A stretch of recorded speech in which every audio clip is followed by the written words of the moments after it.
এই যে দেখুন এখন বাড়িঘর হাত দেওয়া হচ্ছে।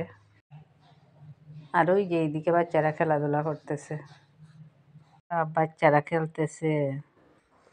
আর আমি এইদিকে বিছানাপত্রগুলো গুছিয়ে নিই। আর বিছানাপত্র গুছিয়ে তারপর আজকে বানাবো পিঠে।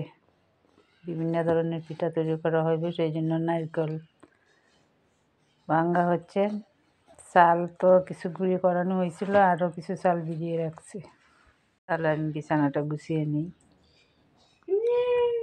কম্বলটা বাইর করে এখানে রেখে দিই বিছানার উপরে। শীতের সময় তো জায়গা হয় না বিছানায় অবস্থা।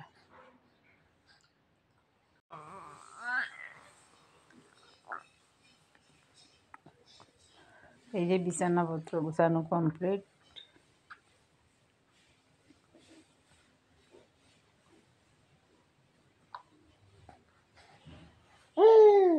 আর পিঠের জন্য তো চাল ভিজানি হয়েছে, চালগুলো গুঁড়া করবো। আর কিছু গুঁড়া তো আছেই, আর নারকেলগুলো কুড়িয়ে নেব। আর এই যে 3টা নারকেল পরিষ্কার করা হয়েছিল, 2টা পাঠানো হয়েছে, একটা আস্তা রয়েছে, এখন পাঠিয়ে ফেলব। সবগুলো নারকেল কুড়িয়ে পিঠা তৈরি করব। তাহলে সঙ্গে থাকুন আর দেখতে থাকুন। এই যে পিঠে আর নারকেলে ফুল হয়েছিল, এই যে নারকেলটা। আর পিঠে বানানোর জন্য তো অন্য কাজকর্ম খুব তাড়াতাড়ি শেষ করতে হয়। তো আজকে শুধু পিঠার রেসিপি দেখানো হবে। এত চালগুলা পানি জড়িয়ে নিলাম, আবার ভালোভাবে ধুয়ে নিই, আবার একটু ভিজিয়ে রাখবো। আতপ চাল এর আগের দিন আরও কিছু গুঁড়া করছি, আর এখন এইগুলো ভিজাইলাম। এটার মধ্যে দান আছে, যেহেতু আতপ চালে দান থাকে, এটাই স্বাভাবিক। দানগুলো আগে বাইছে নি। এই যে রান্নাটা একটু দেখিয়ে নিই। এই যে রান্না হয়েছিল সবজি, আর আছে মুরগির মাংস।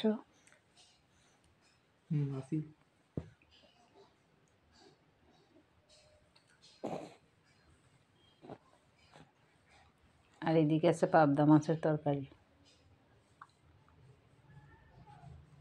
আর এই দিক দিয়ে পিঠাও কিছু কিছু করে রেডি করা হচ্ছে।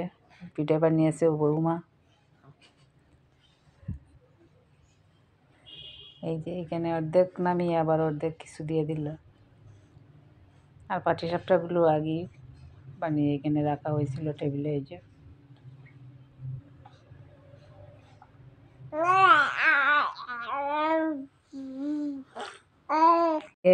বানানো হইল বকফুল ময়দা দিয়ে রেডি করে রাখা হয়েছে, এখনো ভাজা হয়নি। সব কিছু একবারে রেডি করে সবগুলো ভাইজা নেব। আর আসিল ওই যে বাঁধাকপি ঘন্ট, নিরামিষ। আর এদিকে মালপাও যে ভর্তি আসছিল, খাইতে খাইতে এই পর্যন্ত আছে, আরও বানানো হইতেছে।